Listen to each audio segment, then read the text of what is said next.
So in the last one, we talked about the squad and platoon tactics of an attack, right? And I showed you that really the point of emphasis that I wanted to put on was an ambush, right? So right now we're gonna dive even deeper into that ambush, okay? All right. So an ambush first is a combat patrol, right?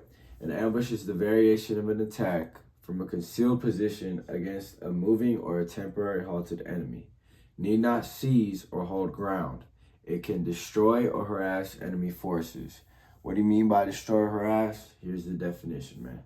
So to harass, we're going to attack by fire only with no assault element. And destruction is included assault to close with and destroy the enemy.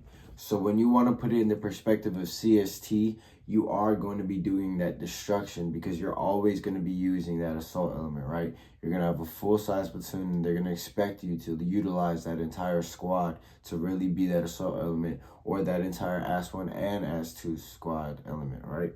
So then from there, we have three different type of ambushes we really want to focus on, right? So the first one being a point ambush. Soldiers deploy to it and attack a single kill zone, right? So in the last one, I really put a point of emphasis on really that step-by-step process of really getting out of the ORP, going on the leader's recon, in placing your troops, and then really executing from there. So now when you look at it, right, so when we think of a point ambush, this is that kill zone that we're really talking about, right? So we have our assault element in position, but we now have our kill zone. So that is the importance of those TRPs, those target reference points, right? So that you can designate those, because in our heads, man, we can't really all just go to the objective and be like, yes, we all envision this same box, right? All of our minds won't see the same exact thing. So to eliminate that, what we're going to do is we're going to find either terrain or a certain structure, something that we can all easily identify as that TRP, right? So let's say TRP1, TRP2. So that way we can signify the kill zone. We can give our assault element, our support by fire, we can give them what is that trigger to really start firing on that element when they get into the kill zone, right? So let it be, okay, well, if you want it in the middle of the kill zone, let's add a third TRP so that they can say exactly when they cross that TRP, they know when to fire. Okay, so now let's move on to an area ambush, okay? So what it's going to be is soldiers deploy as two or more related point ambushes. So as you can see here, right, we have a U-shaped road, okay? So if we use this, we are able to attack all elements of this road, right, with all three of our point ambushes. So because of that, we take up this whole area and we can ambush this whole area no matter which part of the road our enemies are on, right? So what that is we have kill zone Alpha, kill zone Bravo, and kill zone Charlie, right? So then there, we are able to take, each assault element has their own kill zone and they will be firing off of their own, this is again, the TRPs, right? They're referencing their own TRPs. So when you think of it from a CST perspective, I really want you to think about more or less, you're always going to be using this point ambush, right? And then we can get into this linear ambush, okay? So let's think about this. You're getting to your objective, right? You go on that leader's recon and you have enough time to do this deliberately, right? So you notice that the terrain only allows you to really be in this area right in front of the objective, right in front of your established kill zone. So what you can do, instead of letting it get to you, you can take advantage of it, right? Because you could then use a linear ambush. So let's say the terrain outside right here past the security elements, right? Let's say the terrain, you can't cross that terrain. Let's say the rest of this road, you cannot cross that road without being on it for clicks out, right? So let's say that this is the only spot that terrain allows. Well, so what we're going to do is we're going to put all of our elements online, right? Even the security elements to still signify which direction that enemy is coming from, right?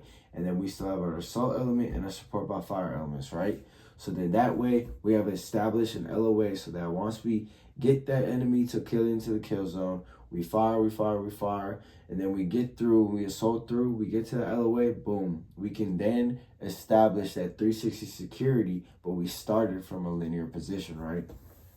So when we think about an ambush, I want to say that at CST, when I was a squad leader at CST, the biggest thing that I got from my PL was that you want to utilize your time well enough to where when you go on that leader's recon, you can really place your people, your squad leaders, and they can really know where this kill zone is, and you have to identify where you want your enemy to be in the kill zone when you fire that first shot. That is where I saw so many people mess up, because what they would do is that PL wouldn't describe in his plan what he wanted that support by fire line to start firing at.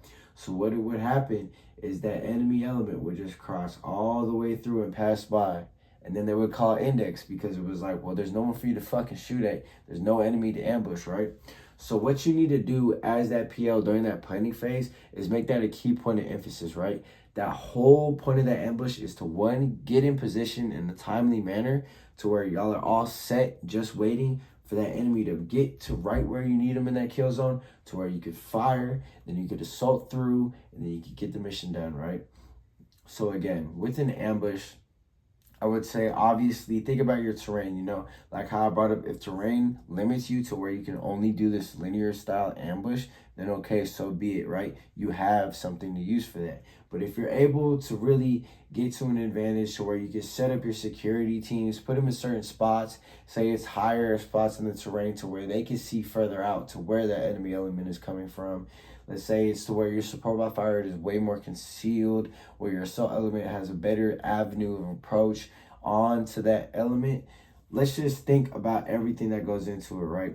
So when you're at CST and you finally get there and you see eyes on, you may need to change your plan a little bit. You need to do it on the fly, because let's say you use the most of your time, you just complete your leader's recon, and now you're doing a hasty leader's recon. You have less people with you. Well, you need to still describe these TRPs, right? So that everyone can see these things and know exactly where this kill zone is, right?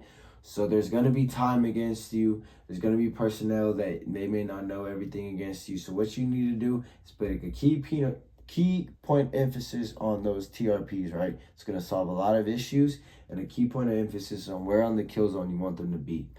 And then even then, it's just knowing which type of ambush you want to do, which one can you use to your advantage. But at the end of the day, just keep it simple. You know what you need to do, get your people their plan, and then once you get actual eyes on, let's get them in the right position in concealed spots so that it is in a timely manner, so that y'all are just there set waiting on that enemy element to cross, and then boom, you conduct your mission and you complete your mission and you get an E.